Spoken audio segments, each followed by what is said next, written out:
All right, we're getting right into it. Greetings, welcome back to Blackbird News, where everything is connected. How are you all feeling? Good to see you. Thanks for being here. I know it's a different time, a little later. Just trying to get something in today. It is Friday Fix today, so if people are of the mind, go ahead and feel free to call in. If it looks like I'm sweating, it's because it's hot as heck right now. It says 91 on my app, and it feels like way hotter than that. I told you long ago there's a bank near my house that has a thermometer on the top of the bank, and it's always the temperatures are always way more realistic on top of this bank. They're usually about 10 degrees hotter. I think the thermometer they use for this, the actual, thing they use to gauge the temperature is probably in the sun or in direct sunlight. But it always seems, whenever I see that thermometer, I'm like, that's what it is.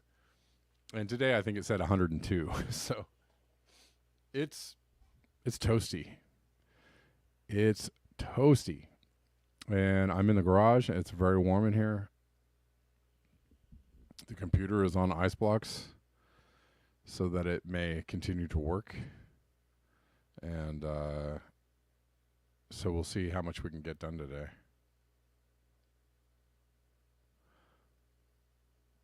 Thanks for being here. Oh, and you know what? I forgot to do something. Yeah, WoW is right, Poppy. On October 20th. Ah, man, it is. It's like stifling. It's almost difficult to be in here right now. It's so hot. I'm having a difficult time, not like melting in my chair. But whatever. That's why I like to do the show earlier in the day. In the morning, it's usually a little cooler. My juices are flowing a little more. I'm not, beat down by the sun and by the day yet.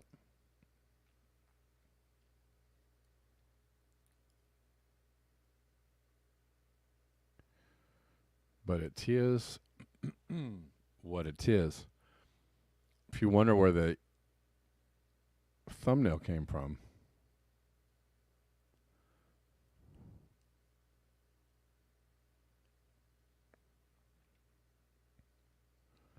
this is a very scary sight.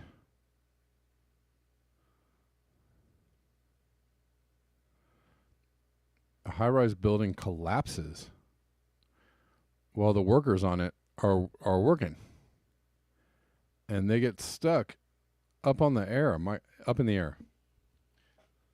Yikes!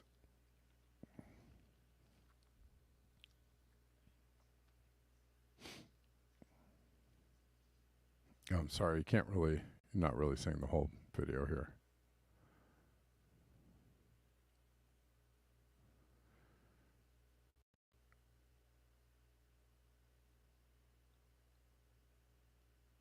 But that has got to suck. And those guys are like, dear God, somebody come get us. And I hope they got.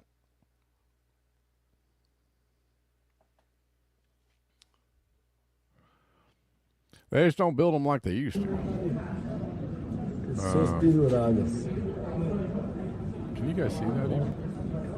God.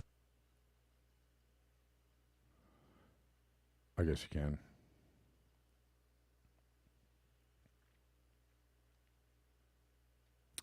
I was just watching the Jimmy Dore show today, Max. It's on. They're there. They were there just now. They were live, I think, this afternoon. I think it's over now, though.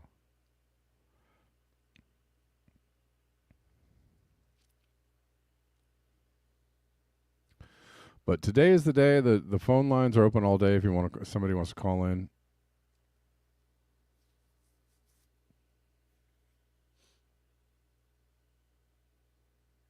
Within within particular parameters of reason.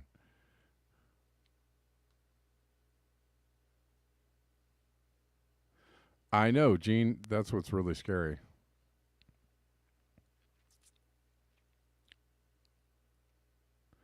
Ben C says we're hitting 1.52 C. Expected destruction of coastal cities.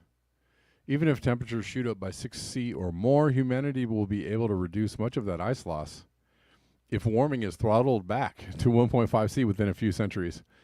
He said we can't survive 3 to 6 C. So this is from a nature.com article. And this sounds like it's full of, this looks like a study, but this looks like it's full of comedy jokes. And this is from, there was a correction today, but published on the October 18th. Greenland's massive ice sheet is melting. Here's how to save it. Oh, okay. Let's see what they got to say. The ice sheet could experience runaway melting if the world overshoots climate targets. But even then, quick action could stabilize it. What do they mean? What kind of quick action? What are they talking about? Do you guys have any idea?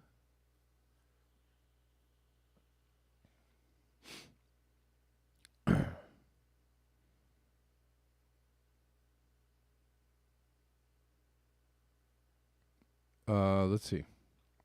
Greenland's massive ice sheet, which is thawing because of human-induced climate change, could be saved from complete meltdown, even if global temperatures soar past key international targets. Tell me more. The study suggests, but rescuing the ice in these conditions would require huge future cuts in atmospheric greenhouse gas levels. Well, what does that mean? What'll happen to people and being able to people? Would not prevent the ice sheet from melting enough to cause up to several meters of sea level rise. Imagine that kind of chaos.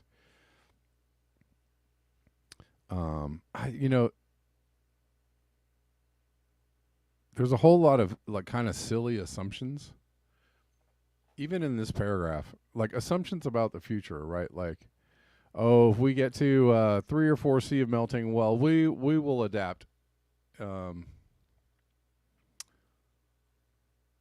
No, we won't.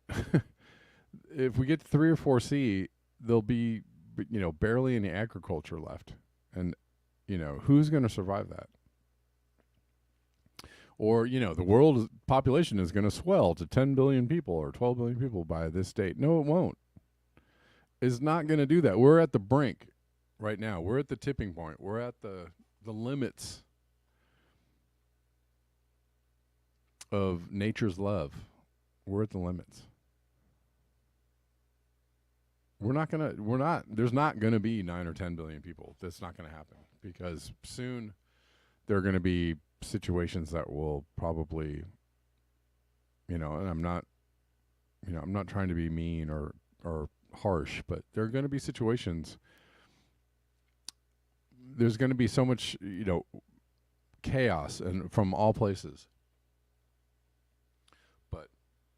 Weather chaos and agricultural chaos. It will not allow for that many people. There's going to be a limit. We're already there, right? Supply chains breaking down. There are limits to agricultural, techno fixes. We're already seeing agriculture be impacted by severe weather events, like all the time. We're not going to make it there. It's just not going to happen.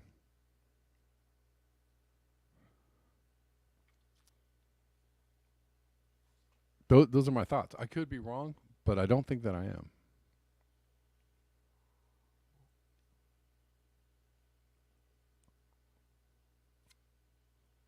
And when you talk about, 3 or 4 C and having some kind of like semblance of normalcy going on to which civilization or society can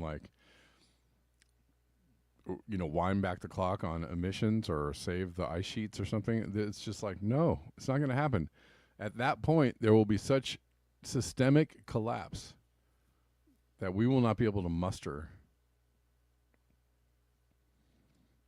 the ability to do something like this.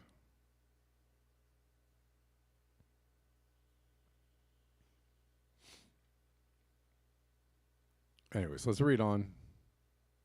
Rescuing the ice in these conditions will require huge future cuts in atmospheric greenhouse gas levels. And then there's that assumption too, that we're just going to cut. If you cut greenhouse gas levels, that means you cut oil consumption. And if you cut oil consumption, then we're not going to have the civilization we have. Our civilization runs on like millions and millions and millions of barrels of oil a day. And if you're going to cut emissions, you're going to cut oil consumption. And if you cut oil consumption, civilization is not going to operate the way in which it operates right now. Nothing is going to replace all that oil. It's just not going to. So these people, I mean, I think they have degrees and stuff. Like, I think they're very smart people, and they went to school and stuff, and they went and studied. And they're just churning out things that don't make sense. Like, do not make sense. Scientifically, physically, in reality, they just don't, these guys are like stuck on some kind of weird, modeling plane, where they're in front of their computers and they're like, well, if this happens, where they're leaving out a bunch of data out of the model. Well, if this happens like this, I'm sorry to talk like that. I don't mean, all people that go to school and study climate change don't sound like this, but a whole lot of them do.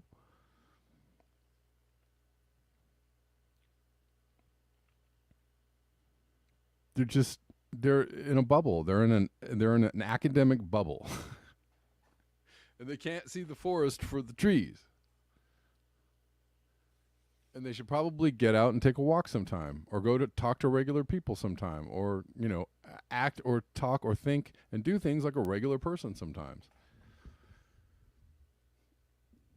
And get out of the lab, or get out of the, their academic, social bubble that they're in. Because right now, from the very first paragraph of this sentence, I can already tell these people don't know shit about shit. And they're they're publishing papers on nature.com, and they don't know shit about shit. And that is why it's a lost cause. Because people are actually reading this shit by people who don't know shit and thinking they know shit because they read some shit on a website that says, it's real scientific and stuff.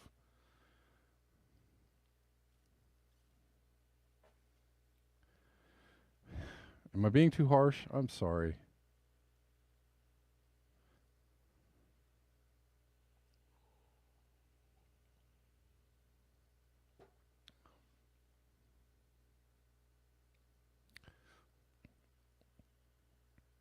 Let me rephrase that in a more loving way. These people are blinded to the reality of what's going on, probably by their own unwillingness to accept, the actual reality of what is going down.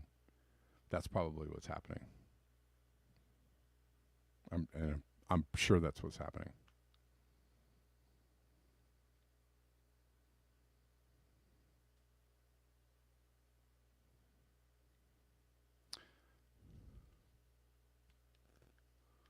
Anyways, using climate modeling, there you go with the modeling again. The research concludes that Greenland's melting will accelerate abruptly if the average global temperature crosses a threshold that is no higher than 2.3 C above pre-industrial levels, and could be much lower, faster than expected. That threshold might be getting quite close. 2023 is likely to record an average temperature of 1.5 C. What did I tell you? Not saying like I told you this because I'm like a, scientific climate change guru, soothsayer, Nostradamus. I think that I'm just somebody who can see, where the trend line is going, and see what, right? Like, it didn't even take that long. It was like 2 years ago, they were, the WMO said, we could see 1.5 in the next 5 years. And I was like, ding, ding, ding, ding, ding. They're telling you, they're letting you know, because they were trying for so long to keep everybody like, well, we're at 1.1, 1.2. It's okay. We're not even close to the guardrail of 1.5. Whoa. We don't want to get too close to the guardrail. We're getting kind of close, right? But the WMO was like, you know, we probably could see 1.5 in the next couple of years. And I was like, there, right there. Listen to that. What they're telling you is that it's probably already closer to 1.5 right now, right? And you know, many of you people already, you know, are well aware of this and aligned with all of this information, you know. So I'm preaching to the choir. Oh yes, I can share what I'm reading with you. I'm sorry. My apologies.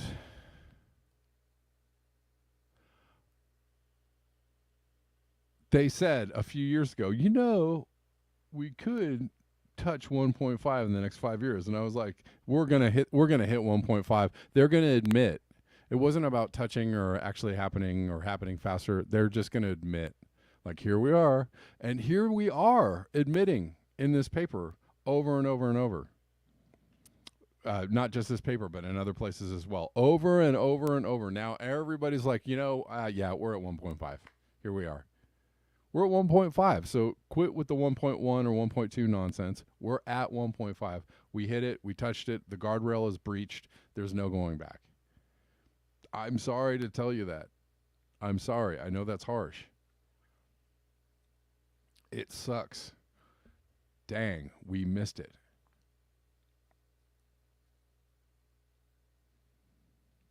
We are at 1.5. And the way that it's looking is that 2 is not very far away. And that's, you know,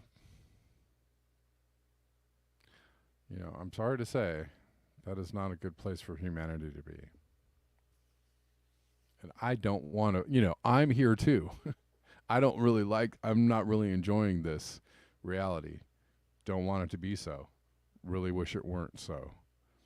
Because I have to be here too and experience this stuff. I'm not really like happy about this. Anyways, 2023 is likely to record an average temperature of 1.5 C above pre-industrial levels. We are here.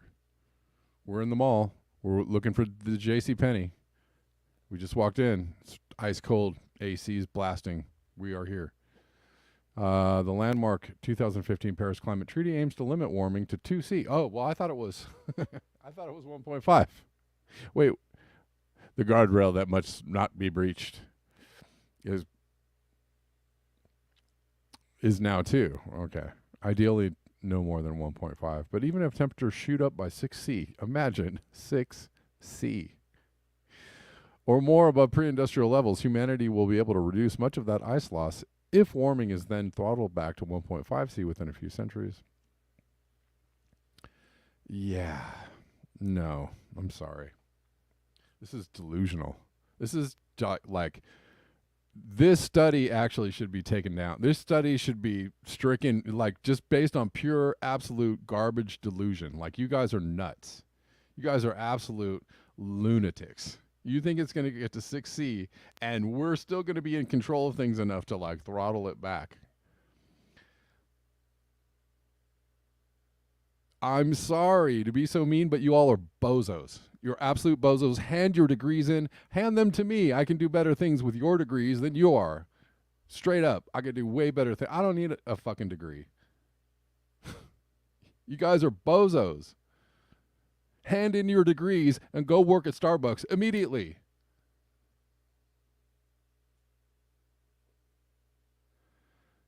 God damn it, this shit makes me mad. Fuck. I'm sorry. I'm going to get it under control.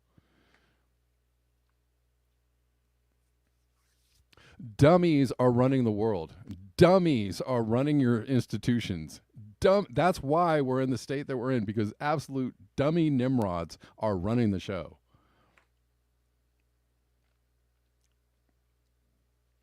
People who should be flunked out. You should be flunked out of your school for presenting a paper like this. Like, go get out of here. lunatic. 6C, we're going to reel it back in? Okay. You are a dummy. All right. Okay. I'm just going to, I'm going to calm it down. I'm going to calm it down. To all your Twitter climate change communicators out there, Jesus Christ, I hope you're calling these people dummies too. Like, I mean, I hope you're in, I know you're doing it in very, very scholarly and academic ways, much more serious ways than I am. That's why people take you seriously. Jesus.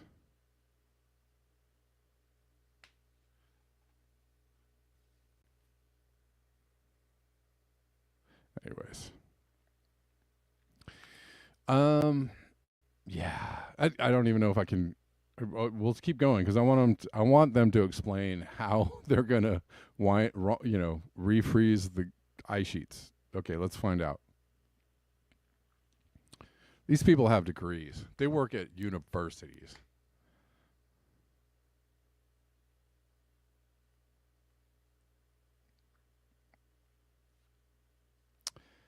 Anyways, Greenland holds enough ice to raise global sea levels by 7 meters.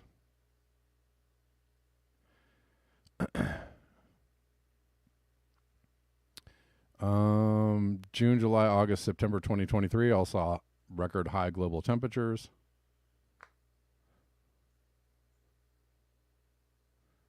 Against this backdrop, Post-show and his colleagues wanted to look at what would happen if humanity overshot the 1.5 C temperature target, even by a lot, and then managed to cool things down again. Okay. I mean, I guess, okay, listen, thought experiment. This is just a thought experiment. Sure. I can get with that. This is just a supposing. The researchers used 2 climate models to assess how the Greenland ice sheet would respond to a variety of scenarios. Like previous studies, the analysis found that the worst impacts of warming could be avoided if warming is kept below 2.5 C. A new guardrail is presented. It's all right, 2.5. It's 2.5, guys. Guys, it's 2.5. It was 1.5. We can't do that anymore. 2.5, okay? Would you believe 3.5? We're going to get there. I'm sure we will. Doop-a-doop-a-doo. Anyways. Bocho says he doesn't want people to think the Greenland ice sheet is going to be fine. There's a chance to prevent some serious consequences if there's no political will now. But we should act today rather than later. Blah, blah, blah. What are you talking about? Wait. Hold on.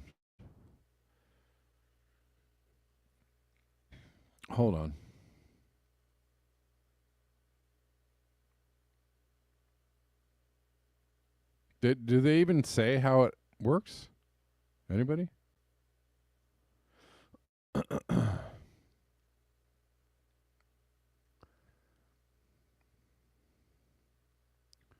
Let's see. Hold on.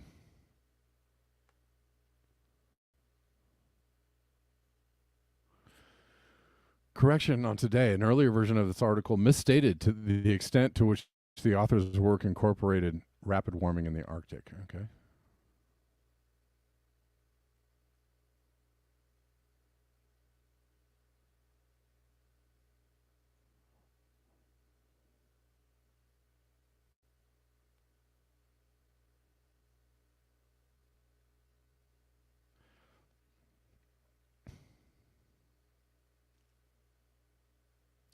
Hold on, guys. I'm trying to find something here.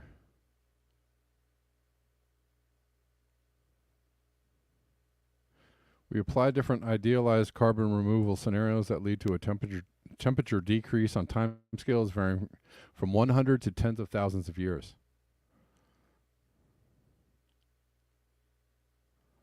Uh-huh.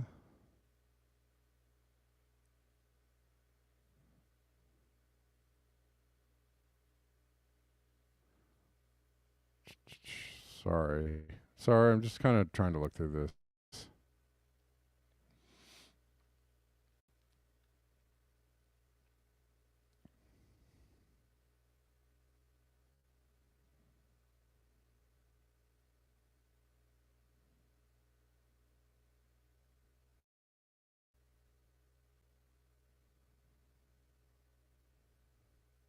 A lot of words in this. Words. Anyways.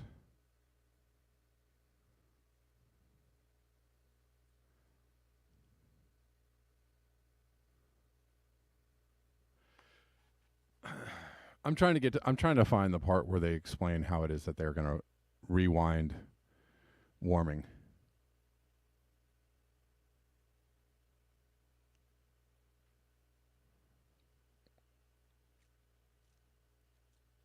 I'm trying to find it.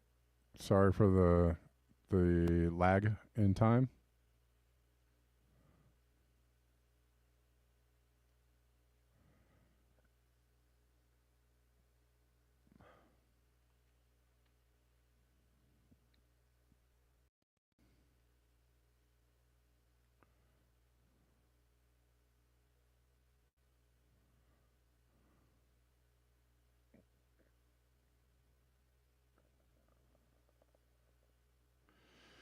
Oh my god. Anyways.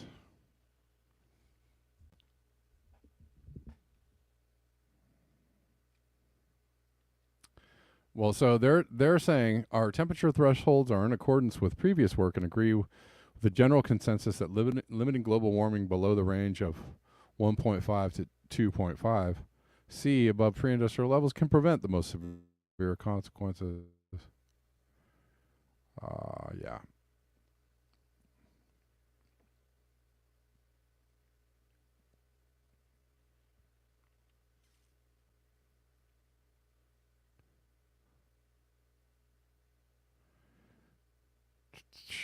Anyway, somewhere in here, I don't know if I'm going to be able to find it. Because this is very scientific.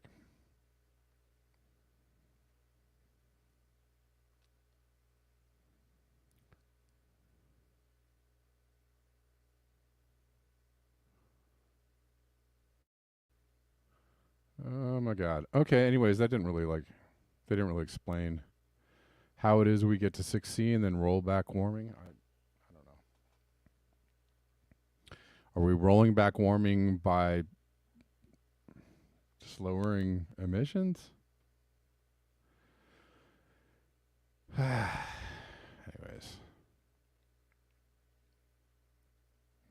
Well, you get the gist of it, which is that I don't understand what these people are talking about, and obviously Ben C does not understand what these people are talking about either. Obviously.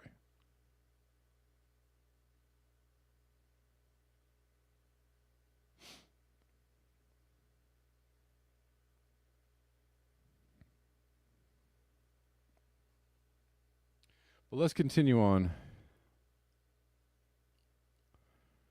And please, me for my ranting and my ravings.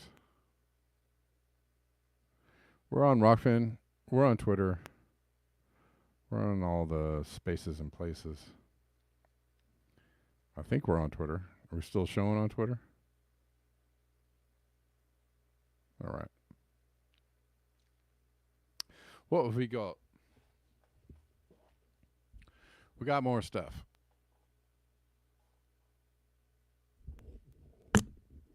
Jeez, that was hard.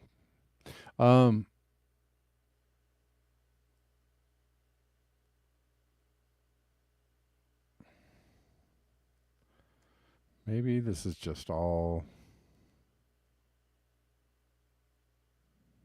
You want to rant? Should I rant more?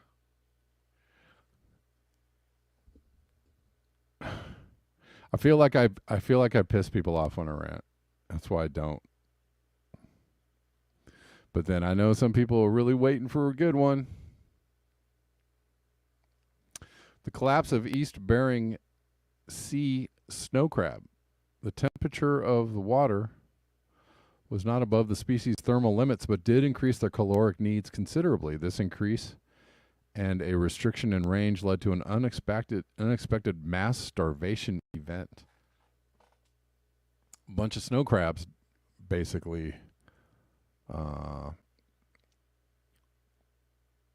they died.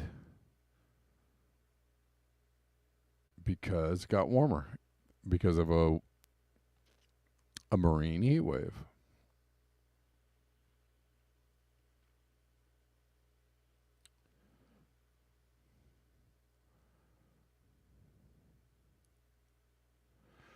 Oh, let's see.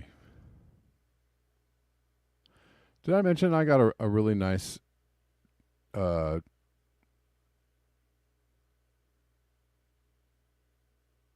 I got a really nice tip on PayPal from Andrew Lubbers. Thank you, Andrew. I thought I said that at the beginning of the show, but now I can't remember whether I said it or not. But thank you, Andrew. I appreciate you. Gave me a very generous donation.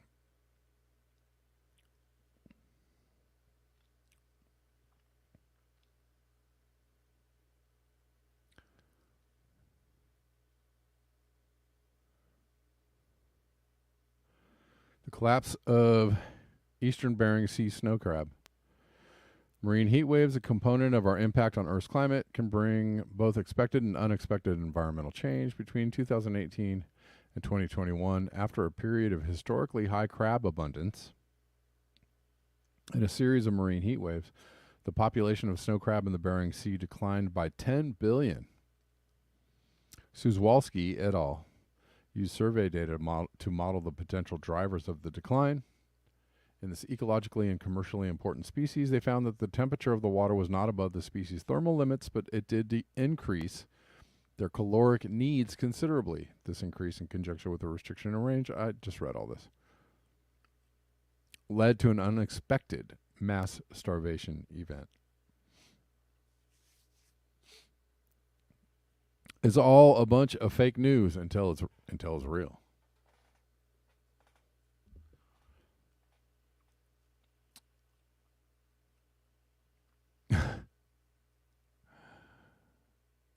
I may just do that, Rich Diana.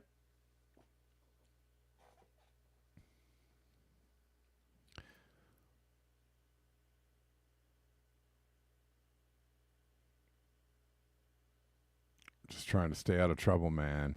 Anyways, massive floods due to extreme rainfall in the western Guangdong in China. China's getting it again. They got it before, they're getting it again.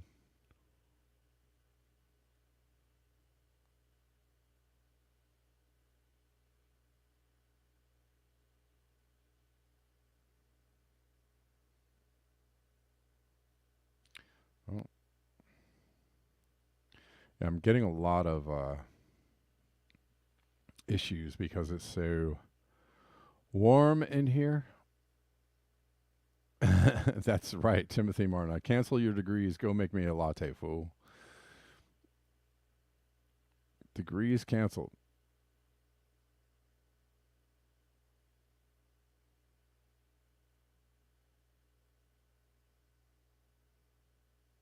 You're just like all the rest of us. Just struggling. Let's see. Why can't this work? I'm having a hard time here, guys, showing you this.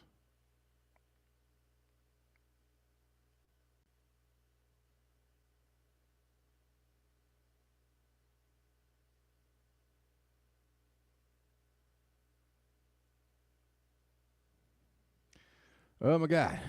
One of these days. StreamYard is just not working right now. Sorry guys, I don't know what the heck is going on here. Let me refresh StreamYard. This might be a bad idea. I'm trying it though. We'll see.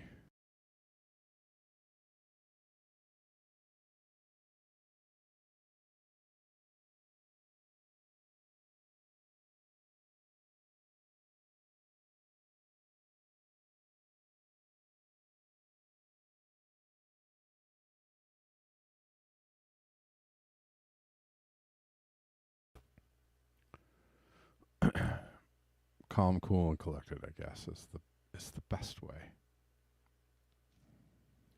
Once in a while, though, I just got to rant.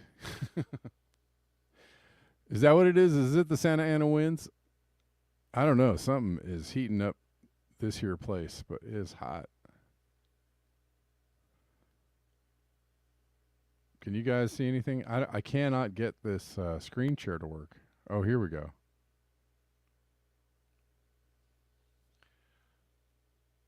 I can't get the screen share to work. I think I'm nearing the end of functionality on this.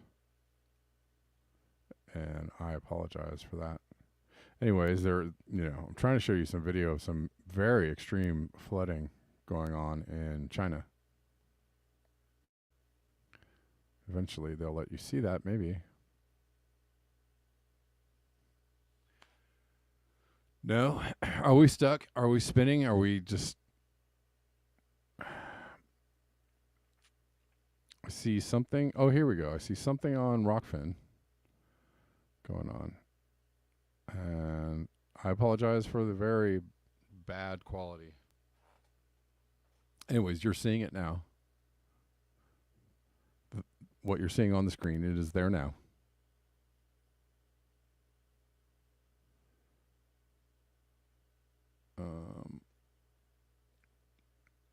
This is in France. They have a bus coming to evacuate people from a flood, and the flood takes the bus away. Here we go. It's from Steve Austin.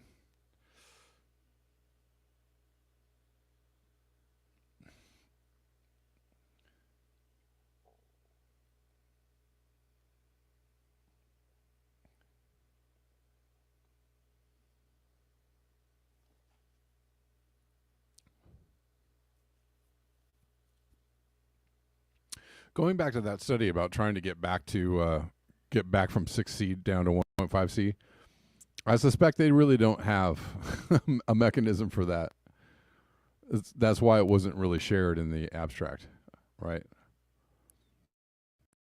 They probably would have shared exactly what it was, the mechanism that was going to take it. And they just left it like super vague.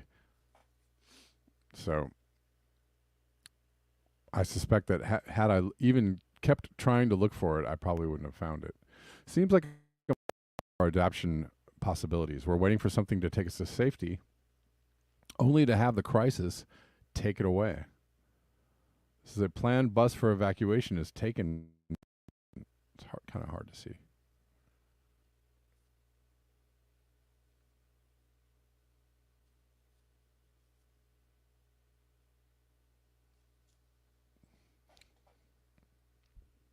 Ooh, that sounds good. Teas, homemade cookies, Welsh cakes, and a good book while wrapped up in a blanket. Yes. Next week it'll be cooler climes here. And hopefully we'll get some of that wrapped up in a blanket weather. Right now it's just like I feel like I'm wrapped in a blanket I can't get out of. Somebody take this thing away from me. It's hot. I can't escape it. Jumping into something completely different for a second. I think I'm really going to have to wind this up, guys, because it is so hot in here that everything is just absolutely crawling, and it's just too frustrating for me to keep doing this, so we'll come back tomorrow. I don't know what time though yet. It might be noon, it might be a little bit later than noon. Hopefully not as late as 3, but sometime between noon and 3. Is that clear it up for you? Sorry, that's not very helpful. Do you all know who Brooke Jackson is? Do you remember the name Brooke Jackson? Brooke Jackson was a whistleblower who worked as a manager in the testing of the Pfizer vaccine trials, right? She was managing some of the trials. And what she found was appalling. And so she became a whistleblower.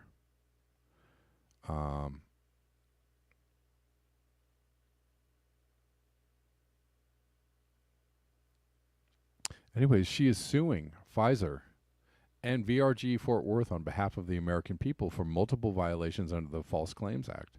Today is the last day for Pfizer to make a motion for dismissal of her case. According to Jackson, the vaccine's FDA authorization resulted from a deeply flawed clinical trial that violated FDA regulations. She says, from day one, I walked in and could see things weren't on the up and up. She stated on Children's Health Defense TV, Ventavia Research Group, the subcontractor conducting the trials for Pfizer's vaccine, did not properly obtain informed consent. They also unblinded patients, fraudulently removed information from patient documents, and subsequently concealed these violations from Pfizer. There was just something not right. On the 25th of September, I took that to the FDA, and I got fired about 6 hours after I contacted the FDA. So she filed the suit, and Pfizer has to make a motion for dismissal, like post haste. And if this goes through, it will open up Pfizer to possible claims. They will not retain their indemnity, is basically what this could mean. And good for Brooke Jackson.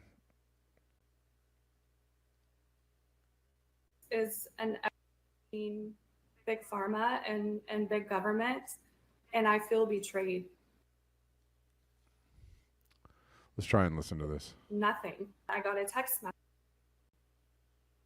that since day one, when I walked into the clinic, I recognized, just things were not on the up and up in terms of the company and how they were managing the clinical trial. And I saw that really from day one. Informed consent is the most important part of participating in a clinical trial and having a surgery. For example,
they know that this product is dangerous and that it's hurting people.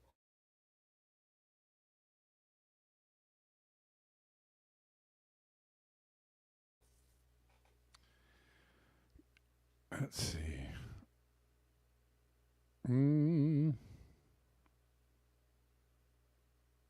Check. Okay. My microphone keeps getting turned off now. Oh, the video stopped producing sound? I'm sorry. Can you all hear my microphone now? Not calling people, it's that separate sound, so you don't have to answer. But anybody listening on YouTube or Rockfin, can you hear my sound? Please let me know. Yeah, I know the sound dropped out. I was trying to get it back on, but then I had a hard time doing that. Can you hear me? Yes? Is it back on? Okay. Sound is goofy? Yeah, I know. Okay, you hear me? That's good. Well, I'm going to wrap it up, guys, because I think that it's just getting too hard to keep this going today. So we'll try again tomorrow. If you want to support the show, and you like the show being here every day, you can support here buymeacoffee.com/blackbearnews. Cash App at Red Llama Music. Venmo at Kevin Sandbloom. PayPal.me/Kevin Sandbloom. And Zelle. You can Zelle me. Zelle at Kevin Sandbloom at protonmail.com. All right, guys. Thanks so much. Appreciate you. I will see you tomorrow.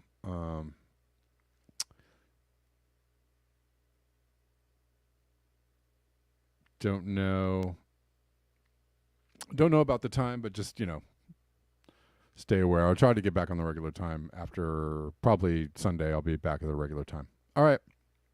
Till next time. Peace.